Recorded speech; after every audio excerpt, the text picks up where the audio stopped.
inside the birth chart. Yes, I know a lot of y'all little freaks like to hear stuff like this, but today we should be talking about it from a more educational standpoint, right? So now, what inside a birth chart can make a person sexy, right? Now, before we even get into this, I want you all to understand that when it comes to astrology specifically, there is no one there is no one planet, there is no one house, there is no one anything that can just universally blanket everybody with these placements as doing the same exact thing, right? Think about it. If astrology truly reflects reality, I'm gonna give you a prime example. Everybody is not a musician, right? You see what I'm saying? But guess what? Venus is the planet of music and beauty and art. Everybody got a Venus placement, but everybody is not specifically, you know, like a musician, right? So you can just look at it. You can be looking at that shit with so many things like that, right? The reason why I'm saying that is because a lot of people say, "Oh well, I read this, and since I'm not that, this must be incorrect." No, you have to understand. You do have to take the whole chart into consideration, right? But a lot of people don't really know what the hell that means, right? But that's neither here nor there. I'll make a separate video explaining that. But when it comes to a person being sexy inside of Vedic astrology, right? So now let's start with some very easy basics, right?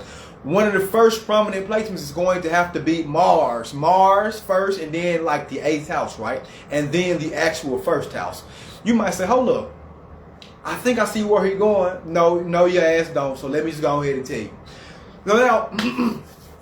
So now when it comes to male and female, right? What is the ideal body type, right? It's always a body that's physically fit. You understand what I'm saying?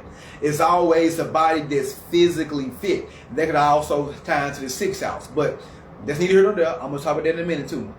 So now, how do you get your body physically fit? Because everybody is not born with natural curves or natural muscles, right? You have to work. You have to actually transform, right? When you curl the actual weights, guess what? When you do the push-ups, when you do the goddamn squats, the Romanian deadlifts, the goddamn butt lifts, when you do all of those things, what are you doing? You are tearing down the actual muscle so that you can eat and get a lot of sleep and replenish the muscle, and so it can grow bigger, thicker, and stronger, right? So off top, right there, the 8th house in and of itself is the house that represents what? Transformations specifically, right? So you got to understand, the 8th house also rules over sexuality, right? And the 8th house is naturally governed by who? Scorpio. And in Vedic astrology, not modern tropical, Vedic astrology, Mars is still the planet that actually rules over Scorpio, right? So you see how all that just tied in together extremely well? So now let's put it like this. So now what if you got Mars inside the first house? Mars can give you sex appeal. Yeah, because Mars energy still rules over Scorpio specifically, right? So a person having strong 8th house placements, right? Or a person having strong 1st house placements, especially with Mars, right? Because Mars is that sex appeal, right? So now Venus can also bring sex appeal too, but Venus is more so beauty. I'm be 100% honest.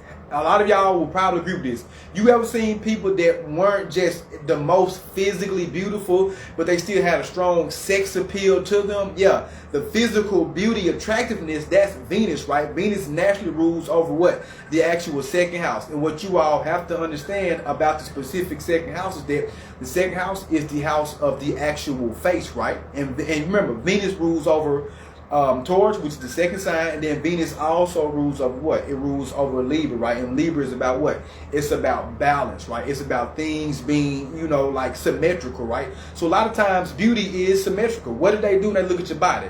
They look at your height. They look at your weight. They look at your shoulder width, your shoulder width, your waist ratio. They do a lot of this stuff for like men and women, albeit they got different standards. But y'all know exactly what I'm talking about. So what you got to understand is that Mars specifically can be responsible for making you extremely sexy, right? Having an Aries ascendant, right? Having a Scorpio ascendant, right? Because these are the actual signs of Mars. Now you might see some people and be like, they're not sexy to me. Well, what you got to understand is this.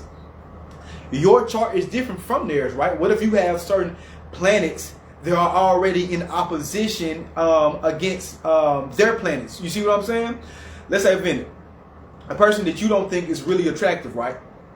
But you and your friend, y'all look just as good as each other, right? but yet you think this person is just what you all would call probably ugly, which I don't think that's a word we should be saying. You might call them ugly. Your other friend might call them like amazing looking, right? You can't believe it, and they can't believe you, right? And y'all are both equally attractive, right? The thing about it is you got to remember beauty is also in the eye of the beholder, right? So this person has placements in their birth chart that make them visually appealing and sexually appealing to your friend, right? They don't make them to you, right? Because guess what? You all's planetary energies have different karmas, right? Like your energy just don't mesh with this person's, but this other person does, right? So that's what you all have to understand, right? What's sexy to you is it might not be sexy to everybody, and vice versa. So another placement too, right? Having things, having like the planet that controls your 6th house, right? The planet that controls your 6th house inside the 1st house, right? But the 6th house of daily routines, right? And so especially if it's like, especially if it's like, I'm trying to think, 'cause it's so many damn combinations, y'all. It's so many combinations, y'all. Because I'm gonna say something, and somebody else might comment probably later on in the future. Well, you forgot about this. No. I'm not forgetting about stuff. The thing about it is, it's so damn vast. There's so much stuff to actually cover, right? But the planet that control your 6th lord inside the actual 1st house, right? If you got a strong 1st house and you got a strong 6th lord, you will be trying to get the body in shape, right? Because the 6th house rules over like what? Health and wellness. You see what I'm saying? And the 6th house is very much a Mars-based house specifically, right? I'm going to give you a prime example. Once you make Scorpio the ascendant, right, as its own sign of Mars, what other house does Scorpio rule over? It rules over Aries, which rules over what? The actual 6th house of the battlefield and daily endeavors, litigation, all the other stuff. But we ain't talking about that. But you all get what I'm saying, right? Aries is really about that, okay, let me put this work in day to day. Real talk. That's why you see some people, even in prison, them people be working there every day. Meanwhile, you out here trying to work your ass off and you barely seeing results, right? Because they on this consistency. It's a daily routine for them, right? Think about this. Scorpio ascendants, right? Because you got to remember, Mars rules over their 6th house. But you might be like, what came? I know people who Scorpio ascendants, they don't go to the gym at all. What are you talking about? Astrology is wrong, it's incorrect. No. You all are missing the point. So now, when it comes to astrology, specifically Vedic astrology, is their 6th lord, is Mars, weak in their chart, right? A weakened and a badly afflicted Mars gonna damn near cancel out a lot of the positive effects of what their house would do if it was a not ill aspected placement, right? Listen, what's trying to it, right? Right? What's 12th from it, right? Not only that, in tropical and Vedic, you have like what? Where in Vedic you get like 16 traditional birth charts that are made right there once you like make your first birth chart, right? You have to see the actual strength and power and potency of specific planets from your regular birth chart and see how strong they are in the other birth charts that come alongside it, right?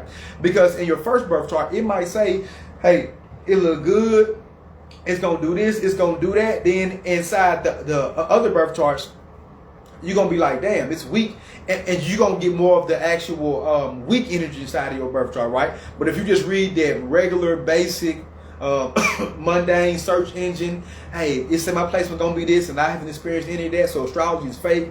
You can't consistently continue with reproduce results.